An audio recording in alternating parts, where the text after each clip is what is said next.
Thanks again for joining us. With dangerous wind chills Monday and Tuesday, local nonprofits are taking steps to help people warm up. The Brooklyn Park Salvation Army has opened up its Noble Parkway location to the public as a place to keep warm during the day. In addition, the Salvation Army's Harbor Light Center in Minneapolis has made additional beds available for overnight hours. Wind chills on Tuesday morning are expected to dip to 24 below zero. Some relief from the cold is expected Thursday and Friday before another Arctic blast moves in next week. Brooklyn Park Police continue to investigate a case of shots fired in a residential neighborhood. Police were called to the 6400 block of Nutterson Parkway Friday afternoon on reports of people hearing gunshots. Police learned of an SUV leaving the scene and a man running through backyards. Officers recovered evidence of gunfire. They also located someone who had been shot at. Police say no one was injured in the ordeal. Anyone with information on the case is urged to call Brooklyn Park Police. Meanwhile, a Maple Grove man remains in police custody, accused of holding officers at bay for several hours Friday. According to Maple Grove Police, a wanted suspect had barricaded himself in a vehicle at 92nd Avenue and Shenandoah Lane, refusing to get out. Police believed the suspect was armed. Maple Grove Police and members of the Anoka-Hennepin Narcotics and Violent Crimes Task Force negotiated with the man for more than 3 hours before he finally surrendered. As we went to air Monday, charges in the case were pending. Court records show the suspect has a criminal history, including robbery and violent threats, and isn't allowed to possess a firearm. A new trend has people leaving alcohol behind in the new year. As Kevin Miller found, dry January is good for your body, and it might be good for a local business.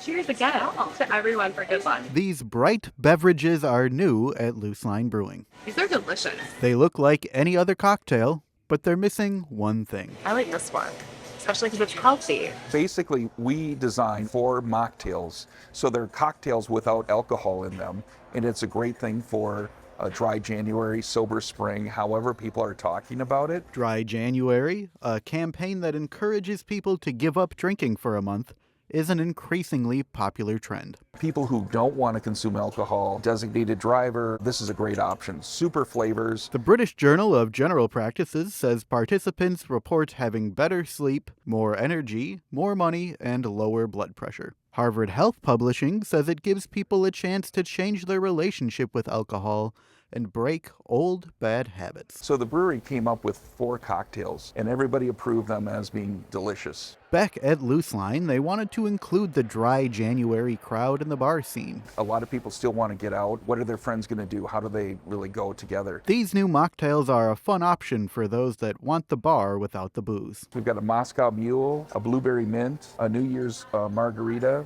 and a Golden Hour. For the health-conscious drinker, they're a welcome addition to the menu. It tastes like a mocktail, but it tastes like a healthy mocktail. Like I'm doing something good. I would definitely encourage people to come out and try these. You get a fun atmosphere being at a brewery while also enjoying some mocktails. If you're sober or doing dry January yourself, you can come out and enjoy with everybody. In Plymouth, Kevin Miller, CCX News. The British Journal of General Practice says 72% of dry January participants sustain a reduced level of harmful drinking. Robbinsdale parks are preparing for a revamp. The Robbinsdale community can see some of their ideas come to life in the city's draft of a new parks master plan. The city said in its Birdtown brief that this plan is designed to improve the parks overall. They also hope to create spaces for people to hang out outside of work and the home. The more than 100-page plan addresses needs in the community, trends in the area, and what they could do with the spaces they have. I think the biggest thing is making sure people know that we are listening to what they have to say. We want to make sure that they know that they are their parks, and then their feedback is important to us. Recreation Services Manager Matt Basic says some of the department's biggest priorities are revamping Sanborn Park, among many other things. The plan hopes to add more connected trails and spaces for dogs to run. Anyone can view all the ideas and share comments on the master plan on Robbinsdale's website before January 24th. A new women's clinic in Plymouth is on a mission to educate people about a topic they say is often misunderstood: Menopause. So hot flashes, brain fog, insomnia, low libido. There are 34 plus documented symptoms of menopause and perimenopause. So when you think about 34 symptoms, it's a moving target. Ivy Emery is a nurse practitioner and co-owner of Harmony Wellness, a clinic in Plymouth that focuses solely on women's health issues. The clinic is partnering with Plymouth's Rock Elm Tavern this week to screen a documentary called The M Factor, Shredding the Silence on Menopause. One of Emery's patients who's seen the film said it brought about a feeling of validation. One that maybe you are not imagining some of these symptoms, that other people sort of are in the same boat as you. The film screening at Rock Elm Tavern is Thursday, January 16th from 6 to 8:30 p.m. Tickets are $25. A hole in the donut supply chain has impacted Dunkin stores across the country. Customers told CCX News that one of the stores impacted last week was the Crystal location. They arrived to find the store was out of donuts. A spokesperson for the company that owns Dunkin says there was an issue with a single supplier. He says about 4% of U.S. stores were impacted.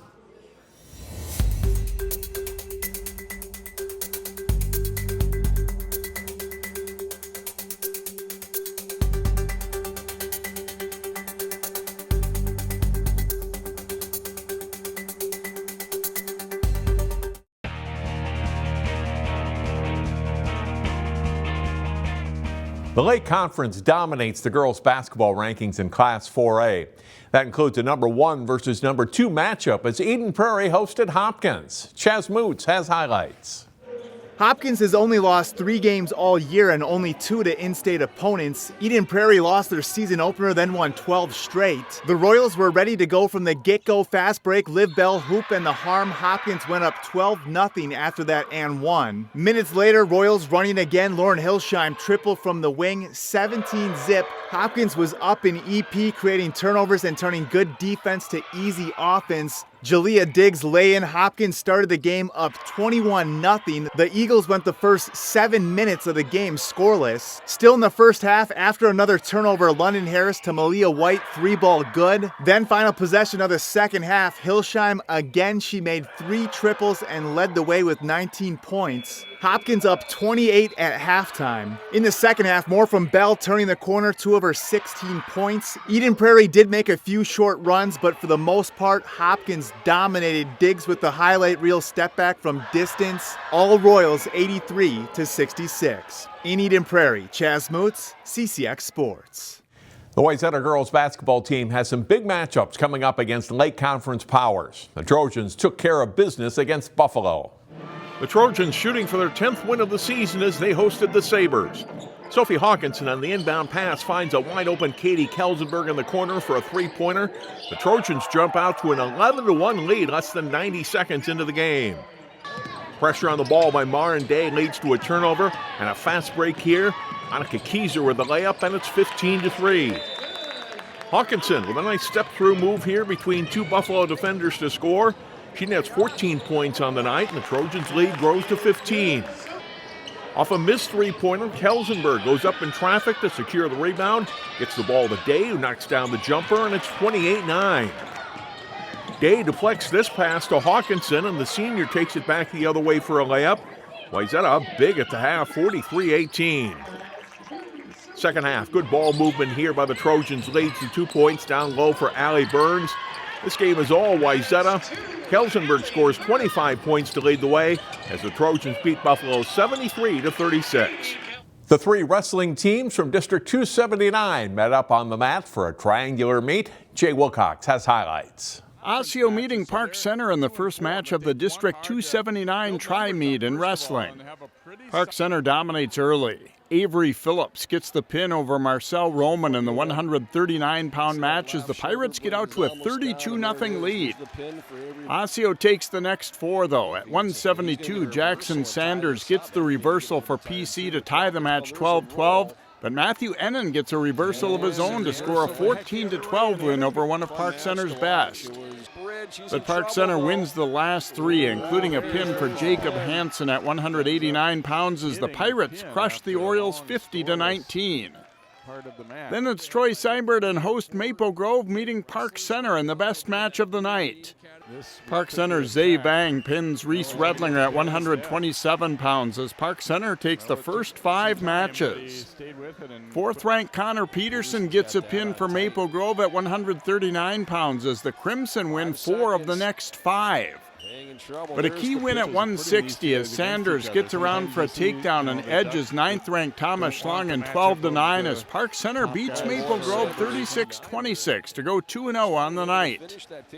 Then Osseo and Maple Grove meet for the Drogemuller Cup. And it's mostly Crimson. Lincoln Rudek locks the cradle on Landon Emerson and gets the pin in the 114-pound match. Vincent Iacano beats the buzzer to get a pin late in the second period of the 152-pound match as Maple Grove beats Osseo 58-14. Jay Wilcox, CCX Sports.